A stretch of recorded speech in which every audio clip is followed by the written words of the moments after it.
Jesús le habló a los suyos, le dijo, id y hacer discípulos. Ir y hacer discípulos. Hoy normalmente en las iglesias lo que hay son creyentes, pero el discípulo es la persona que está comprometida con la obra de Dios. El discípulo es el que sigue al maestro. El discípulo es el que realmente imita en todo lo posible a Jesús. Por eso el Señor le dijo, id y hacer discípulos, ordenándoles que guarden todos estos mandamientos, y bautizaron en el nombre del Padre, del Hijo y del Espíritu Santo. Es un mandamiento, ir y hacer discípulos. Y la iglesia necesita esa parte de discipulado. Y ¿sabéis lo que significa la palabra discípulo? Viene de disciplina. Viene de disciplina. Y si no hay disciplina en nuestra vida, nosotros no nos podemos considerar discípulos, porque la palabra disciplina significa que alguien tiene que corregirnos, alguien tiene que instruirnos, alguien tiene que enseñarnos, alguien tiene que guiarnos. Entonces, uno, si no quiere ser disciplinado, esa persona no va a salir el orgullo, porque la palabra orgullo significa algo que es propio del hombre. Todos tenemos orgullo, todos tenemos orgullo.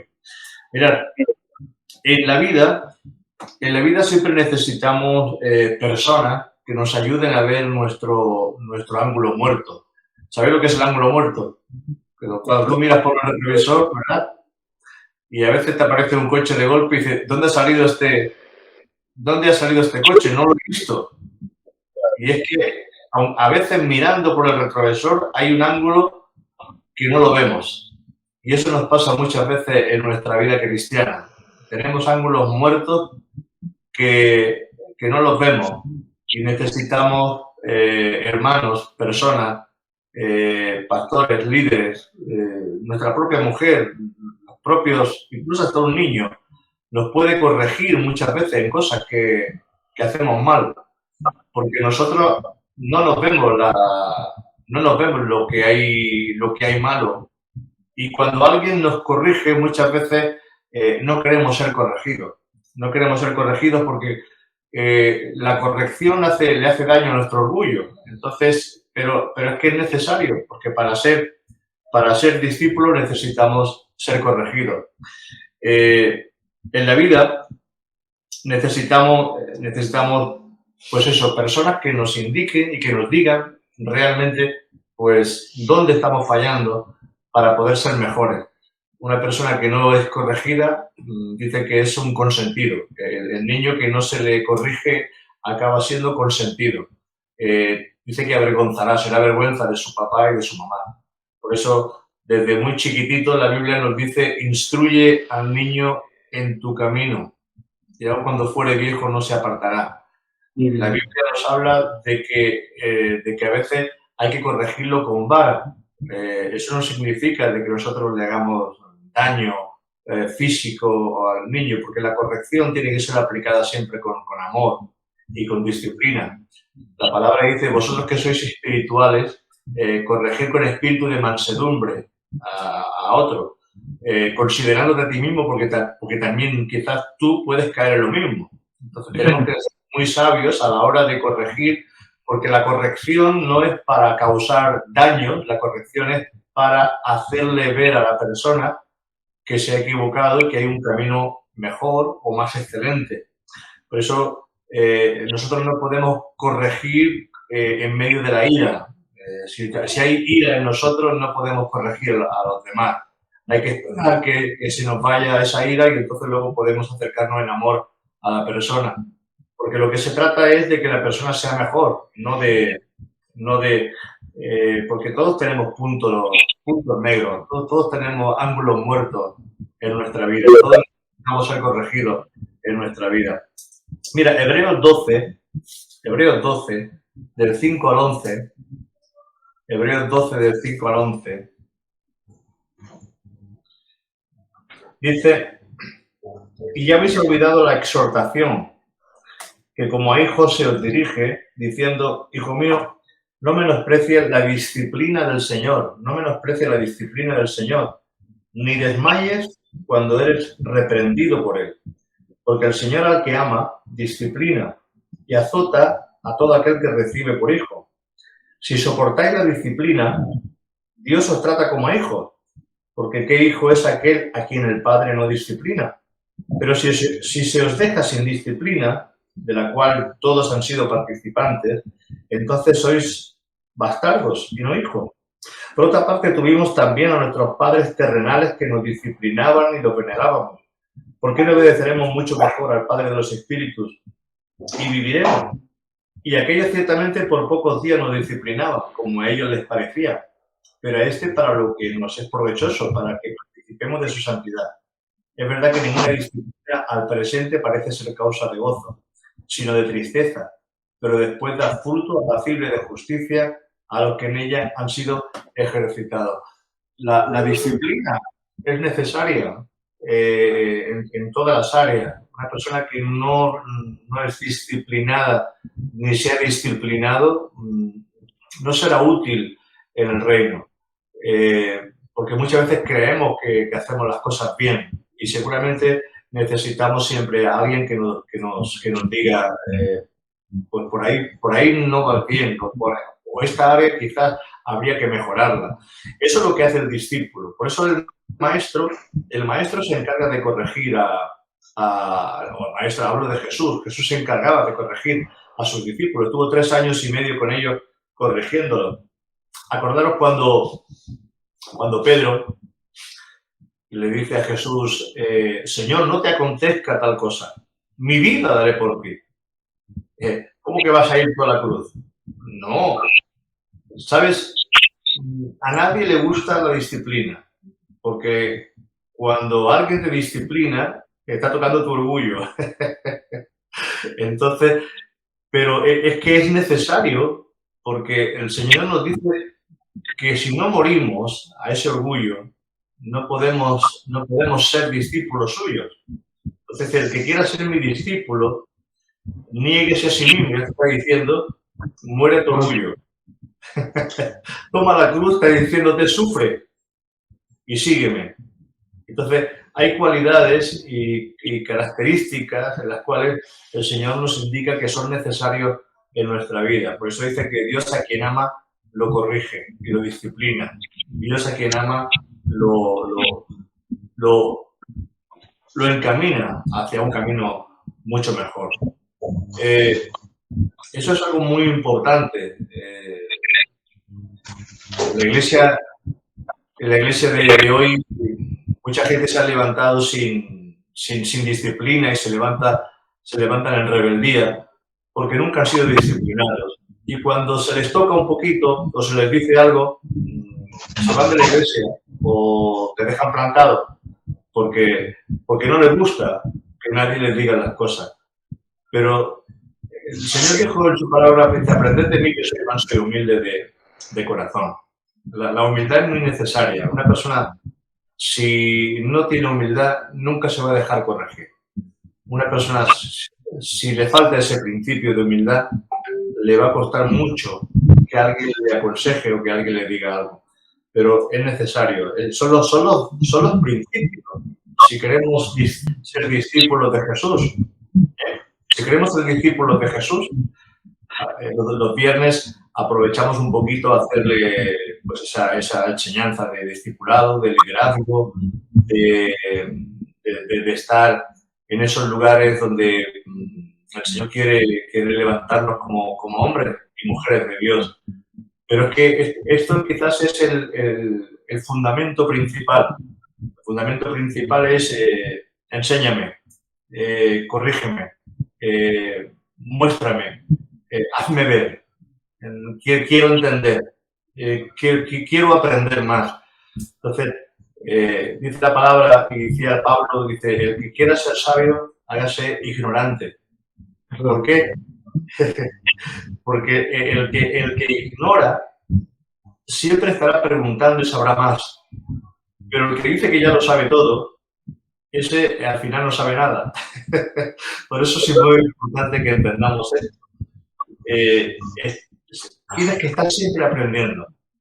En el Señor tenemos que estar siempre aprendiendo, siempre. vamos a tener que estar aprendiendo. ¿Por qué? Porque si nosotros no somos instruidos, ¿cómo vamos a instruir a otros? Si nosotros no somos discípulos de Jesús, ¿cómo podemos discipular a otras personas? Si nosotros no nos dejamos, ¿cómo le vamos a pedir a otros que se dejen? Por eso Jesús nos enseñó con su ejemplo. Fijaros, Juan 13, él nos enseña cómo, dice que en ese momento de la cena, él coge la toalla y se pone a lavarle los pies a sus discípulos. Dice, vosotros ahora no entendéis lo que estoy haciendo. Pero fíjate que va Pedro. Y Pedro le dice, Señor, si tú no me tienes por qué lavar los pies, no quiero que me laves los pies. Y Jesús le dice claramente a Pedro, Pedro, si no te lavo los pies, no tienes parte en este asunto. Fijaros cómo es necesario que el Señor haga obra en cada uno de nosotros. Un evangelio o un cristiano que no pasa por esos procesos va a ser un cristiano inmaduro siempre, porque lo primero que se nos pide es aprender a soportar. Pablo le dice a Timoteo, tú sufre aflicciones como buen soldado de Jesucristo. Sufre aflicciones como buen soldado de Jesucristo. Y la persona que no quiere sufrir aflicción es porque ha sido consentido o porque no ha entendido todavía lo que es el reino de Dios. El reino de Dios es un reino de... Jesús lo dijo, en el mundo tenéis aflicción, a confiar porque hemos vencido, ¿verdad? Fíjate que Pedro intenta corregir al maestro. Pedro intenta corregir al maestro. Señor, no te hagas tal cosa. Pero bueno, nos damos cuenta de que todos tenemos que ser corregidos. Fíjate, hasta el apóstol Pedro fue corregido por Pablo. Vamos a leer esto. No quiero alargarme mucho, a las 8 acabamos. Yo estoy en Gálatas 2. Gálatas 2, a ver si encontramos por aquí, detrás de Corintios. Gálatas 2.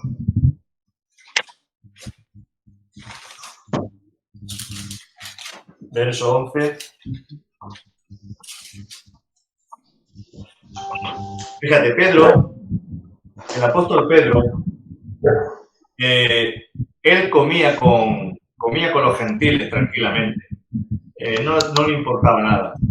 Pero dice que cuando vino Bernabé, él no quiso juntarse con los gentiles a comer, porque sabéis que los judíos no se juntan a comer con gente incircuncisa, gente que no sabe nada. Y Pablo, viendo la hipocresía de Pedro, le reprende. Fíjate, hasta Pedro tuvo que ser corregido. Hasta el apóstol Pedro tuvo que ser corregido. Por eso Pedro lo usó, Dios usó a Pedro como lo usó, porque fue un hombre que se dejó corregir. Y aquí está escrito, no para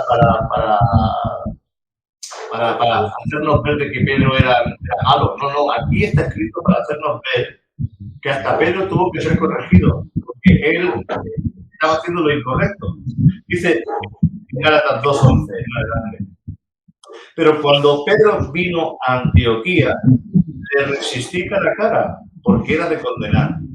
Pues antes que viniesen algunos de parte de Jacobo, comía con los gentiles, pero después que vinieron, se retraían y se apartaban, porque tenían miedo de los de la circuncisión.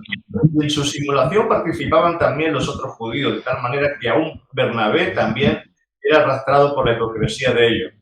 Pero cuando vi que no andaban rectamente conforme a la verdad del Evangelio, dije a Pedro delante de todos, si tú siendo judío vives como los gentiles y no como judíos, ¿por qué obligas a los gentiles a judaizar? O sea, vemos cómo hasta el apóstol Pedro fue reprendido.